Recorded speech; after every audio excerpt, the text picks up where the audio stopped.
안녕하세요. 매일 새로운 사연을 전하는 읽어주는 사연 라디오입니다. 구독과 좋아요, 많은 공유 부탁드립니다. 오늘의 사연 시작하겠습니다.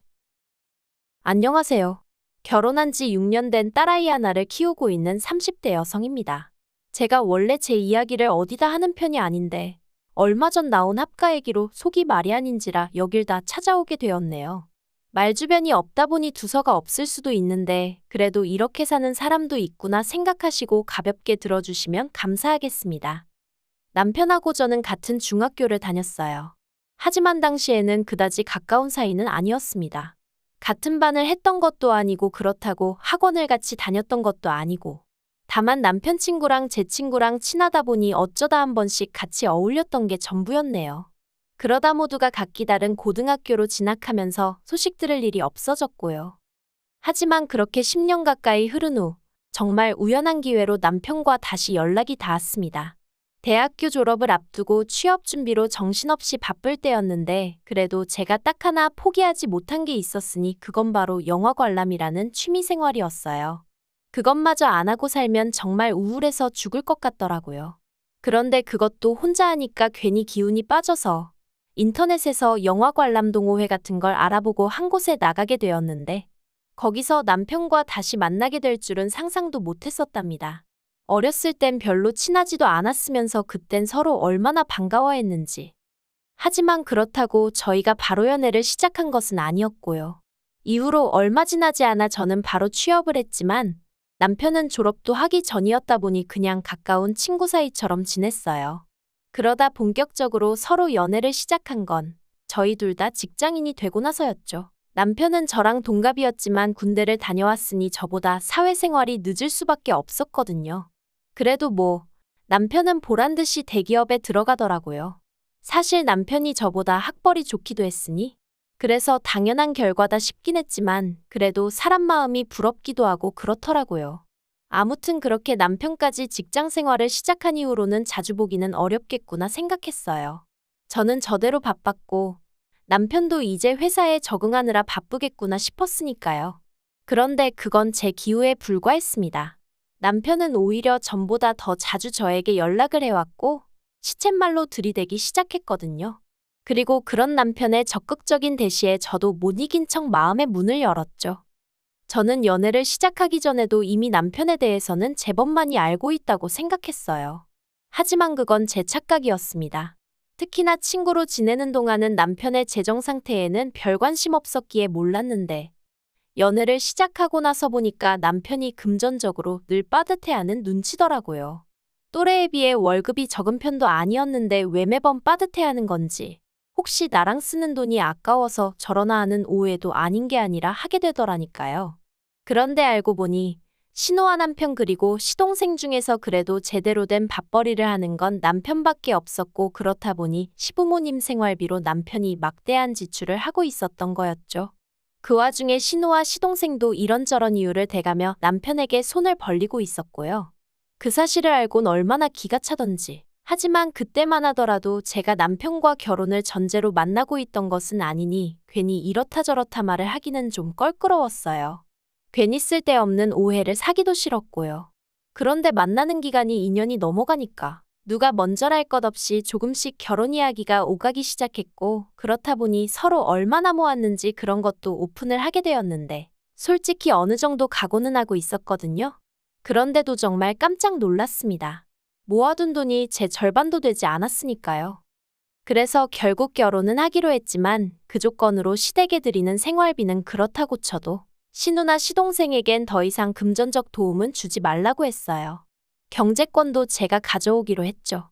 이게 남들이 들으면 이상할 수도 있는데 그래도 저희는 친구로 지낸 기간이 길다 보니 이런 이야기는 좀 더 직설적으로 할 수 있었던 것 같아요. 아무튼 남편도 이래저래 생각이 많아진 눈치였지만 결국 제 뜻에 따라주기로 했고 그렇게 저희는 결혼을 약속했습니다. 하지만 당연히 시부모님은 이런 변화를 달가워하지 않으셨죠. 결혼하고 첫 달, 줄어든 생활비를 받아드시곤 노발대발하시더니 급기야 제 면전에다 대놓고 야무진 여자를 데려오는 줄 알았더니 어디서 독한 X를 데려왔다는 소리까지 하셨으니까요. 신우나 시동생도 마찬가지였어요. 제가 남매 사이를 이간질한다며 절 못 잡아먹어 안달이었거든요. 결혼할 때 시댁에서는 한 푼도 도와주지 않으셨고 친정에서는 그래도 1억 해주셨습니다. 사윗감인 남편이 예뻐서 해주시고 그런 건 절대 아니고 하나뿐인 딸이 시작부터 고생할까 그게 걱정이라 해주신다 하셨죠.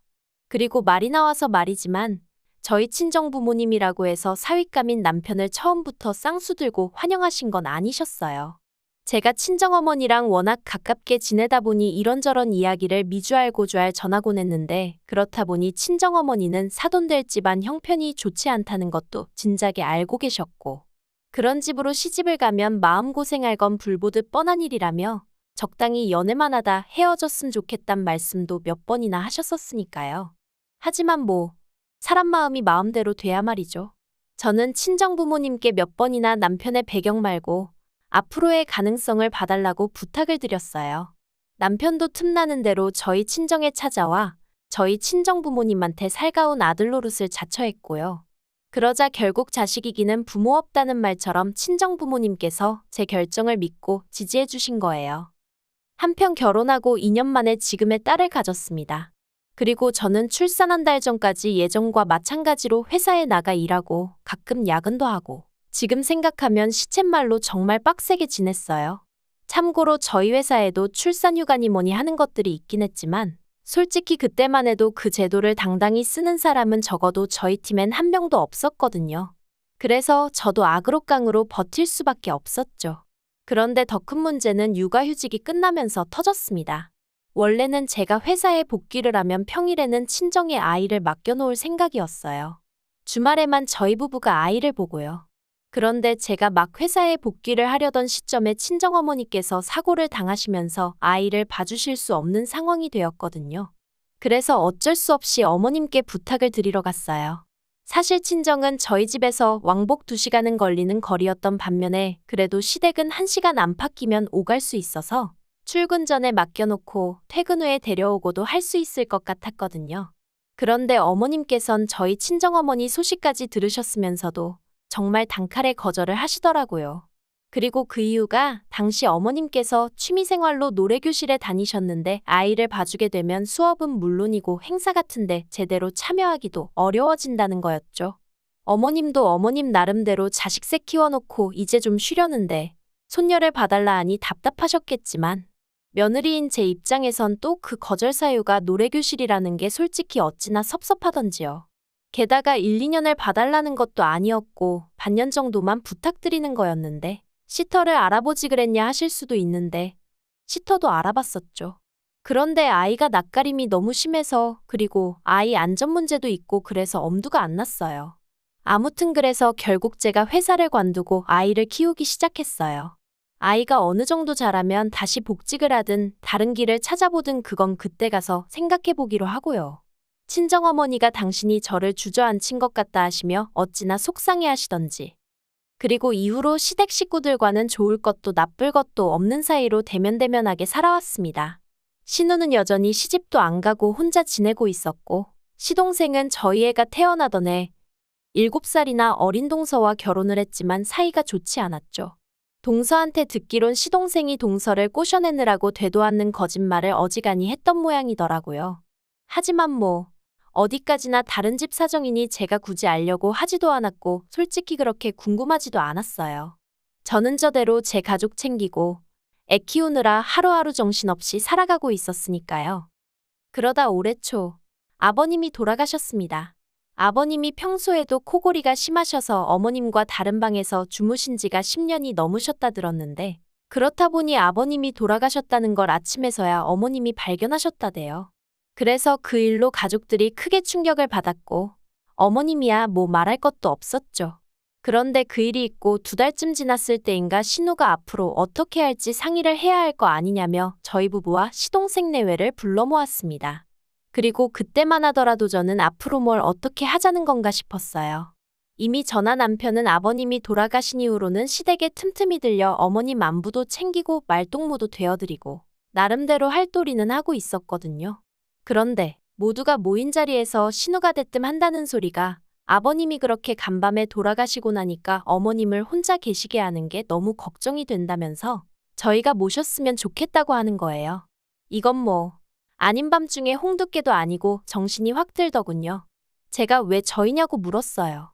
저희는 아시다시피 집도 작고 애도 있어서 어머님 모실 상황이 못 된다고요.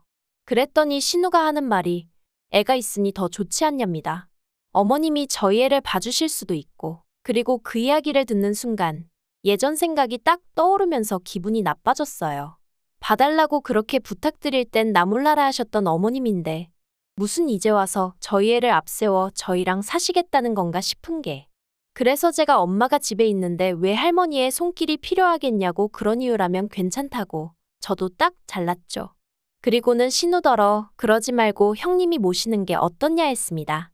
형님은 딸이고 지금 혼자 살고 계시니 어머님 입장에서도 저희랑 사시는 것보단 형님과 사시는 게 훨씬 편하시지 않겠냐고요. 그랬더니 신우가 짜증을 내면서 한다는 말이 자기가 이 나이에 어머님까지 모시고 살면 어떤 남자가 자기를 좋다고 하겠냐대요. 어이가 없었죠. 지금까지 몇 년을 혼자 살아도 좋다는 남자가 없었는데 별 쓸데없는 걱정을 다 한다 싶어서요. 하지만 차마 그런 말을 대놓고 하기는 그래서 그냥 형님도 형님 나름의 사정이 있듯이 저희도 저희 사정이 있다. 자주 들여다보고 살 수는 있어도 모시고 살 수는 없다고만 단호하게 얘기했어요. 그랬더니 이젠 시동생까지 가세를 해서는 우리 세 남매 중 그래도 제일 먹고 살 만한 게 형이랑 형수 아니냐면서 그러니까 어머님을 저희가 모시는 게 당연하다나요. 웃겼죠. 먹고 살 만한 거랑 합가랑 도대체 무슨 상관인가 싶은 게. 그리고 어머님을 모시게 되면 말 그대로 남편이야 출근해버리면 그만이지만 저는 정말 전하어머님 중 누구 한 명이 집에서 나가지 않는 한 하루 왼종일 붙어 있어야 하는데 한번 상상을 해봤어요. 그런데 정말이지 단둘이 같이 있을 상상만 해도 머리가 지끈지끈 아파오는 게. 그래서 제가 시동생 뒤로 숨어있는 동서한테 동서라면 어머님이랑 단둘이 매일같이 붙어 있을 수 있냐고 대놓고 물었더니 죄송해요 한마디만 하더라고요. 그리고 결국 그날 이렇다 할 결론을 내리지 못하고 헤어졌는데 집으로 돌아오는 내내 남편은 아무 말도 없었습니다. 아무래도 어머님의 거취 문제가 제대로 결론이 안 나서 그런가 보다 싶어서 저도 굳이 애써 말을 걸고 그러진 않았죠. 그러다 주차장에 도착해서야 남편이 얘기 좀 하자며 말문을 열길래 그래 한번 얘기해봐 했더니 자기는 솔직히 어머님을 모시고 오고 싶답니다. 뵈러 갈 때마다 풀 죽어 계신 어머님을 보는 게 그렇게 가슴이 아프더라면서 이제껏 자기가 매번 제 의견을 따라주었으니 이번만큼은 자기 뜻대로 해주면 안 되겠냐고요. 그래서 제가 미안하지만 그렇게는 못한다고 난색을 표했어요. 100번 1000번 양보해서 아침 저녁으로 어머님 찾아뵙고 끼니는 챙겨드릴 수 있어도 한 공간에서 다정하게는 못 살 것 같다고요. 그리고는 남편더러 당장 당신 기분 좋으라고 혹은 어머님 기운 차리시라고 선뜻 합가하겠다고 했다간 시간이 지난 후에 내가 후회할 것 같아서 그러니 나 좀 이해해달라 했죠. 하지만 남편도 이번만큼은 도통 저를 이해해주려 하지 않았고 결국 일주일 넘는 시간 동안 설정과 냉전을 오가다 결국엔 제가 졌어요. 어머님을 모셔오는 쪽으로 결론을 냈죠. 단 제가 생활비 말고 어머님을 모시는 데에 대한 노동의 대가를 요구했고 재산 분할에 관해서도 조건을 내걸었습니다. 그리고 이 모든 걸 서류화해서 공증도 받겠다 했거든요. 그랬더니 신우고 시동생이고 저더러 돈독이 올랐냐며 미쳤다고 욕을 해대는 거예요.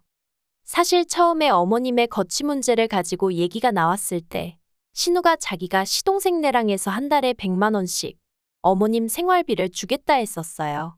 그리고 그때는 아예 모셔올 생각이 없었기에 그런 말도 귓등으로 듣고 흘렸었는데 남편이 하도 집요하게 졸라서 결국 모시고 오자는 쪽으로 이야기가 되니까 불현듯 신우가 했던 말이 떠올랐고 그때부터 나름대로 저도 계산을 해보니까 이런 표현은 좀 그렇지만 생활비만 받아서는 수지타산이 안 맞겠더라고요.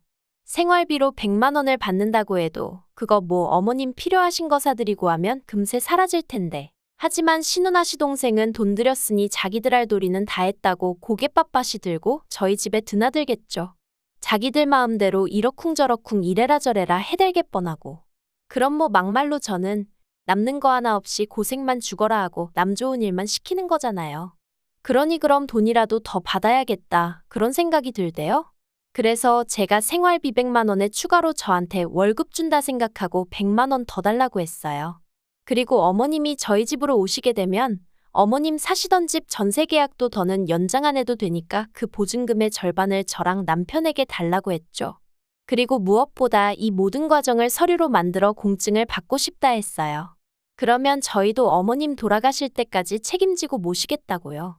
그런데 신우가 저더러 자기들이 며느리를 들였지 파출부를 들였냐면서 무슨 월급을 달라는 거냐고 화를 내는 거예요. 어이가 없었지만 계속 얘기해봤자 딱히 답이 나올 것 같지도 않고. 그래서 제 조건을 수용하던가 그게 아니면 뭐 전부 다 없던 이야기로 하자고 했습니다. 막말로 저는 아쉬울 거 하나 없었으니까요. 그랬더니 며칠 뒤 신우한테 또 연락이 와서는 그 며칠 동안 자기도 나름대로 만반의 준비를 했다고 생각한 건지 제가 전화를 받기가 무섭게 무슨 따발총 마냥 쏘아대기 시작하더라고요. 그런데 기껏 생각해냈다는 말이 저더러 남편이 벌어다주는 돈으로 먹고 살면서 시어머니 모시는 건 못한다는 게 말이 되냐입니다. 시어머니가 안 계셨으면 제 남편이 어떻게 이 세상에 존재했겠냐면서 저더러 며느리 도리는 해야 할 거 아니냐면서요. 이렇게 말하긴 좀 그렇지만 시집도 못 간 주제에 며느리 도리를 운운하는 신우가 좀 웃기긴 하대요. 아무튼 결과적으로 어머님은 모셔오지 않기로 했어요. 하루가 멀다 하고 신우랑 시동생은 물론이고 어머님까지 남편한테 제 욕을 하셨는데 그게 역효과가 났거든요. 막말로 그래도 저나 남편은 못해도 이틀에 한 번은 시댁에 들려 어머님을 챙겼지만 신우나 시동생은 일주일에 한두 번, 그것도 빈손으로 덜렁덜렁 왔으니 남편이 그걸 알곤 원래 사람이 자기 똥굴인지는 모른다더니 누가 누구를 욕하는 거냐면서 그냥 각자 알아서 하자고 상황을 정리해버렸거든요. 어머님한테도 우리 애는 안 봐줘놓고 이제 와서 어머님 모시고 살라 소리를 어떻게 하시냐면서 그리고 저는 아랫동서 마냥 이번만큼은 남편 뒤에 딱 숨어버렸네요. 솔직히 어머님 연세가 더 드시면 그래서 정말 도움의 손길이 필요해지시면 그때는 뭐 또 그때대로 방법을 찾아야겠죠. 하지만 지금은 아니에요. 그리고 자식이 저희 남편만 있는 것도 아닌데 왜 잘 사는 저희를 들쑤시지 못해서 안달인지 모르겠네요. 아무튼 말로만 효도하는 것들이 제일 문제 아닌가요? 자기들이 하기 싫고 못하겠는 건 남들도 마찬가지라는 거 생각 좀 하고 짓거리면 좋겠습니다. 긴 이야기 들어주셔서 감사합니다. 오늘의 사연은 여기까지입니다. 구독과 좋아요, 알람 설정해주시면 앞으로 더 좋은 사연으로 찾아오겠습니다. 감사합니다.